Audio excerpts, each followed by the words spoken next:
যদি কোনো বেদর্মী, যদি ইসকন নামীয় কোনো বেদর্মী বাংলাদেশে মুসলমানদের উপরে আক্রমণ করার জন্য, দেশের উপর আক্রমণ করার জন্য যদি তাদের কুনজর যদি বাংলার এই 56,000 বর্গ মাইল এই দেশের ভিতরে এই মাটির উপরে তারা নজর দেয়, তাহলে আমি বলবো বাংলাদেশের 16 কোটি মুসলমান বসে থাকবে না। যখন বাংলাদেশে ইসলাম প্রতিষ্ঠা হবে, যখন আমাদের সমাজে শান্তি ফিরিয়ে আসবে, যখন প্রত্যেকটা মানুষ শান্তিতে বসবাস করবেন, আমরা তখন এই বাংলাদেশে ঘুমানোর জন্য আমাদের পিঠকে আমাদের খাটের সাথে লাগাবো।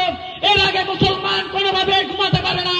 যদি এর ফাঁকে যদি কোনো বেঈমান, কোনো বিধর্মী যদি মনে করেন মুসলমান ঘুমাতেছে, এই ফাঁকে যদি সে কোনো সুযোগ তালাশ করেন, আমি বলবো আপনি ভালোটা খান নাই, আপনি নষ্টটা খেয়ে এসেছেন।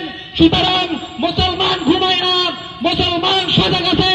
আপনারা মুসলমানদেরকে কোন লোভ দেখিয়ে মুসলমানদেরকে কোনোভাবে প্রতারিত করতে পারবেন না। কারণ মুসলমান সোচ্চার থাকে, মুসলমান সজাগ থাকে, মুসলমান সিংহের জাতি, মুসলমান বীরের জাতি। যদি কোনো বেদর্মী, যদি ইসকন নামীয় কোনো বেদর্মী বাংলাদেশে মুসলমানদের উপরে আক্রমণ করার জন্য, দেশের উপর আক্রমণ করার জন্য যদি তাদের কুনজর যদি বাংলার এই 56,000 বর্গ মাইল এই দেশের ভিতরে এই মাটির উপরে তারা নজর দেয়, তাহলে আমি বলবো বাংলাদেশের 16 কোটি মুসলমান বসে থাকবে না।